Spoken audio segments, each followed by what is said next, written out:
Il fut un temps où cette vallée était trop pauvre pour que le Père Noël s'y arrête. Mais un soir de tempête, un jouet tomba de son traîneau, une figurine en bois qu'un paysan décida de reproduire pour offrir aux enfants du pays. Voici la légende des jouets du Queyras, entreprise centenaire qui a fait s'amuser des générations jusqu'à aujourd'hui. Je suis hyper fascinée par ce qu'on peut faire encore avec du bois, de toute manière, parce que là aujourd'hui, de tout ce qu'on voit, tout ce qu'on fait, là des gens qui prennent le temps encore de le faire à la main avec du bois et même de le peindre. En fait, je pense qu'il faut aussi un peu avoir ça dans la tête quand on arrive dans ce magasin, parce que c'est là où on se dit c'est magnifique, quoi. En liquidation judiciaire il y a 2 ans, l'entreprise a pourtant failli disparaître. C'était sans compter l'attachement d'anciens salariés et d'habitants du village comme Corinne.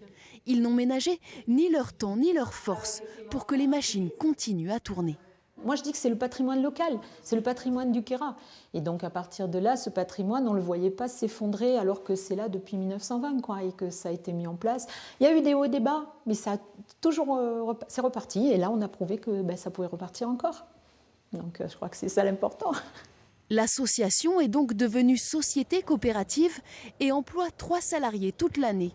Ils sont même parvenus à clôturer l'exercice avec un bénéfice de 40 000 €. C'est très chouette parce qu'on a beaucoup appris des anciens qui nous ont formés. Mais voilà, on a aussi envie de dynamiser l'entreprise, de la moderniser un petit peu. Et on a plein d'idées. Donc c'est très créatif comme travail, donc c'est très chouette.